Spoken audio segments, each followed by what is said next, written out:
Assalamualaikum, first year. Today our topic of discussion is binomial nomenclature. Nomenclature is a system of giving names. ये एक ऐसा system है जिसमें आप नाम देते हो। किसे नाम देना है? ऑर्गेनिजम्स को। लास्ट लेक्चर में आपने सीखा होगा कि क्लासिफिकेशन क्या है। ऑर्गेनिज्म को छोटे बड़े ग्रुप्स में उनकी सिमिलैरिटीज़ जो डिससिमिलैरिटीज़ के बिहाफ में अरेंज करना। तो अरेंजमेंट को आप क्या कहते हो? क्लासिफिकेशन। जब ऑर्गेनिज्म अरेंज हो जाती हैं ग्रुप्स में, सब ग्रुप्स में, फिर सेकंड स्टेप आता है कि उनको एक नेम दिया जाए। तो एक साइंटिफिक नेम देना क्या कहलाता है? नॉमेनक्लेचर। तो बाइनोमियल नॉमेनक्लेचर एक ऐसा साइंटिफिक नेम जो दो हिस्सों पर मुश्तमिल हो या जो दो अल्फाज पर मुश्तमिल हो, that would be binomial nomenclature.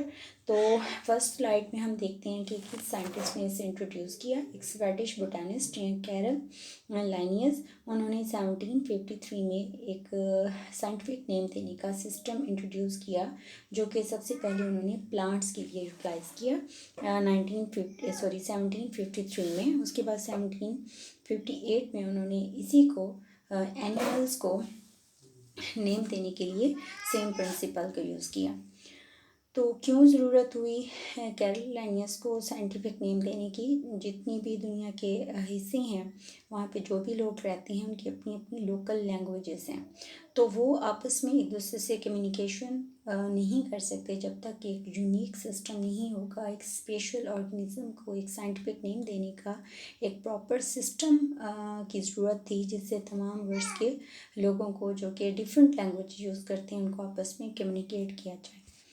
तो कौन सी लैंग्वेज यूज़ की गई साइंटिफिक नेम के लिए? लैटिन या लेटनाइज्ड ग्रीक लैंग्वेज यूज़ की गई। यानी जो भी ऑर्गेनिज्म एक साइंटिफिक नेम जो है जिसके लिए जिस भी ऑर्गेनिज्म के लिए आप साइंटिफिक नेम रखोगे वो साइंटिफिक नेम किस ज़ुबान में होगा? लैटिन में। यानी इंग्लिश में नहीं होगा, किस में होगा? लैटिन वर्ड्स के साथ होगा। तो बाइनोमियल नॉमेनक्लेचर बाकायदा जो बाय वर्ड्स इसका मीन है, bi mean two, nomial mean name and nomenclature mean naming system. वही बात हो गई कि सिस्टम के मुताबिक एक साइंटिफिक नेम जो लिविंग ऑर्गेनिज्म का है वो दो हिस्सों पर मुश्तमिल है, और वो दो पार्ट्स क्या हैं? एक है जीनस और एक है स्पीशी। यानी साइंटिफिक नेम जो दो पार्ट्स पर मुश्तमिल है, दो वर्ड्स पर मुश्तमिल है, उसमें फर्स्ट पार्ट जीनस है और सेकंड पार्ट जो है वो स्पीशी है। स्टूडेंट, इस स्लाइड में आपको डिफरेंट कैटेगरीज नज़र आ रही हैं कि जब भी आप ऑर्गेनिज्म को बड़े से छोटे ग्रुप्स में कैटेगराइज करते हो, ग्रुपिंग करते हो, अरेंज करते हो, तो आप इसी जो है वो तरतीब को इस्तेमाल करते हो। आपने लास्ट लेक्चर में भी सीखा होगा कि सबसे बड़ा ग्रुप जो आप बनाते हो दैट इज़ किंगडम। उसके बाद उसके मज़ीद सब ग्रुप्स होंगे, फाइलम, क्लास, ऑर्डर, फैमिली, और जीनस के बाद क्या होगा? स्पीशी होगा। तो साइंटिफिक नेम आप लिखोगे कैसे? तो इसके लिए भी कुछ रूल्स हैं जो हमें कैरल लाइनियस की बुक से मिलते हैं, जिसमें पहली बात यह है कि जो साइंटिफिक नेम का पहला पार्ट होगा वो जीनस होगा, और वो जीनस का जो फर्स्ट लेटर होगा दैट वुड बी कैपिटल। जिस तरह से आपको एग्जांपल में एक बैक्टीरिया का नाम नज़र आ रहा है, स्यूडोमोनास स्यूडोमोनास ऑर्गिनोजा। तो स्यूडोमोनास हमारे पास क्या है? जीनस है, और इसमें आप पी देख रहे हो दैट इज़ कैपिटल, और जो सेकंड नेम है ऑर्गिनोजा that is a species name, और इसको आप ए यानी स्मॉल लेटर से स्टार्ट करोगे। फर्स्ट लेटर कैपिटल होगा और बाकी तमाम लेटर्स क्या होंगे? स्मॉल होंगे। तो ये तो हमारे पास पहला रूल हो गया। उसके बाद अगर आप कंप्यूटर पे टाइप कर रहे हो साइंटिफिक नेम, तो आप इटैलिक्स में यूज़ करोगे। जिस तरह से स्यूडोमोनास ऑर्गिनोजा लिख के आप इटैलिक उसको कर दोगे, यानी जब आप टाइप करोगे तो इटैलिक फॉर्म में होगा। जब आप हाथ से लिखोगे तो जीनस और स्पीशी दोनों को अलहदा अलहदा क्या करोगे? अंडरलाइन करोगे। तो ये कुछ असूल थे। उसके बाद एक और असूल है जो शायद आपकी बुक में ना हो, वो ये है कि जब एक ही जीनस की कई स्पीशीज़ हों, फर्ज किया एक आपके पास स्यूडोमोनास ऑर्गिनोसा है, एक स्यूडोमोनास बक्टीरिया है, एक स्यूडोमोनास फ्लोरेसेंस है, तो ये हमारे पास एक ही जीनस के साथ तीन डिफरेंट स्पीशीज़ हैं। तो तब आप जो जीनस का नेम है उसको एक ही अल्फ़ाबेट के साथ इस्तेमाल यूज़ करोगे और साथ में डॉट लगा दोगे। स्यूडोमोनास पूरा नहीं लिखोगे, जस्ट एक डॉट आप लगा सकते हो। ये पहले तो उस सूरत में आप करोगे जब एक ही स्पीशी की मल्टीपल जीनस होंगी। आई एम सॉरी, एक जीनस की मल्टीपल स्पीशीज़ होंगी, या फिर उस सूरत में कि जब आप एक ही वर्ड को दूसरी दफ़ा या तीसरी दफ़ा इस्तेमाल कर रहे हैं। फ़र्ज़ किया सीडोमोनास और गिनोज़ा को आप 3 दफ़ा लिख रहे हो एक पेज पे, तो एक दफ़ा फुल नेम लिखने के बाद दूसरी दफ़ा पी लिख के डॉट करके आप इस तरह से लिख सकते हैं। बाज़ोक़ात हम इस्तेमाल कर रहे होते हैं स्पीशी के लिए SP, और बाज़ोक़ात हम S के साथ डबल P डॉट इस्तेमाल कर लेते हैं। तो ऐसे क्यों करते हैं? अब जब एक ही जीनस की जस्ट एक स्पीशी होगी, यानी कोई और स्पीशी अभी तक जो है वो डिस्कवर नहीं हुई होगी, तब हम उसके लिए जस्ट S और P का इस्तेमाल करेंगे स्पीशी के लिए। जिस तरह से फ़र्ज़ किया अगर सीडोमोनास की एक ही स्पीशी है तो सीडोमोनास SP लिखेंगे, और अगर एक ही जीनस की कई स्पीशीज़ जो हैं वो इंट्रोड्यूस हो चुकी हैं, डिस्कवर हो चुकी हैं, तो उसके लिए आप सीडोमोनास स्पीशीज़ SPP के साथ लिखेंगे। फ़र्ज़ किया हमारे पास एक सेंटेंस है कि other common causative organisms include gram negative aerobes, streptococcus species and anaerobes. तो इसका मतलब है स्ट्रिप्टोकोकस जो जीनस है उसकी 2 से 3 स्पीशीज़ हैं, तो उसके लिए हम SPP का वर्ड इस्तेमाल करेंगे। ये हमारे पास कुछ असूल थे। तो ये आपको नज़र आ रही है कि ऐसी बुक जो कैरोलस लिनियस ने प्लांट्स के लिए जो है वो लिखी थी, यानी प्लांट्स की जितने भी उस वक्त के नॉन प्लांट्स थे उनको साइंटिफिक नेम देकर अरेंज किया था इस बुक के अंदर 1753 में।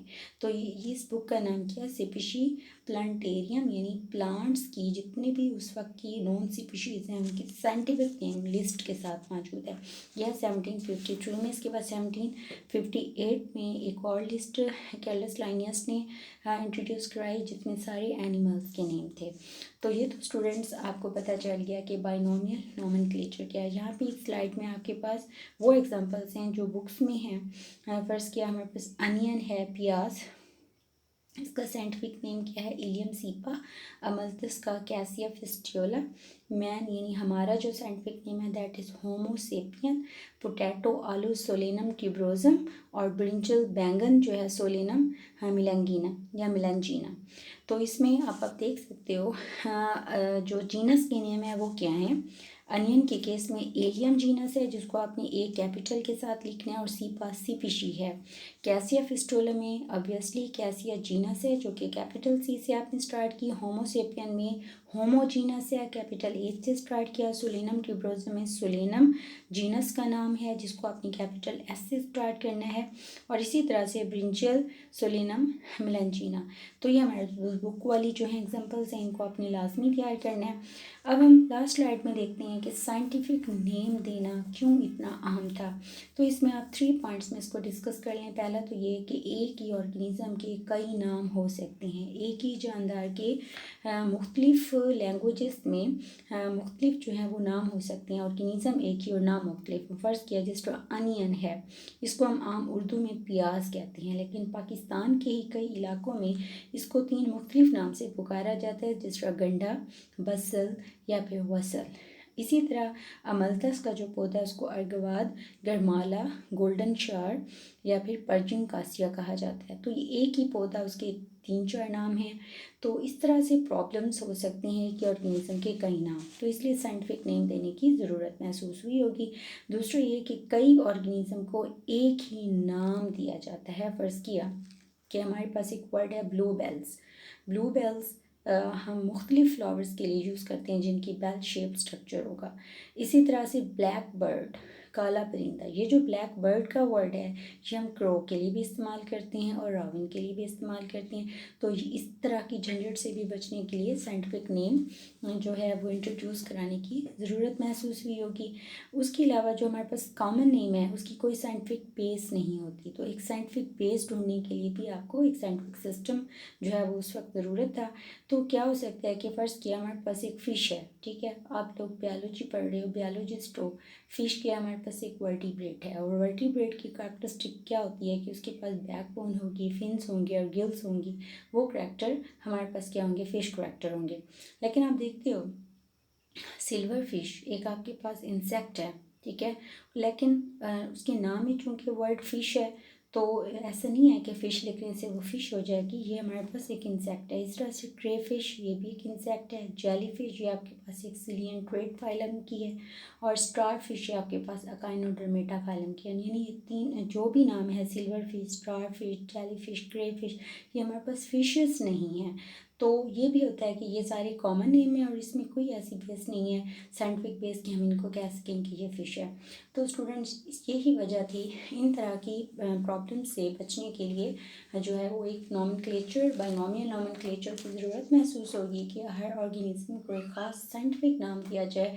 दुनिया के तमाम हिस्सों में यानी ऑल ओवर द वर्ल्ड जो वो साइंटिफिक नेम हो वो उसी ऑर्गेनिज्म के लिए। फ़र्ज़ किया कि हमारे पास फ्रॉग है, ठीक है, इसका नाम राना टिग्रीना है। तो दुनिया के जिस भी हिस्से में आप जाओगे, फ्रॉग को साइंटिफिकली क्या नाम दिया जाएगा? राना टिग्रीना। यानी आप जिस भी ज़ुबान में बात करना चाहेंगे और फ्रॉग के लिए कोई सेंटेंस इस्तेमाल करेंगे तो आप राना टिग्रीना कहेंगे। ये अंडरस्टूड होगा कि आप किसकी बात कर रहे हैं? फ्रॉग की बात करें। तो ये हमारे पास था नॉमेनक्लेचर। उम्मीद है कि आप इसको अच्छे से समझेंगे। अल्लाह हाफ़िज़।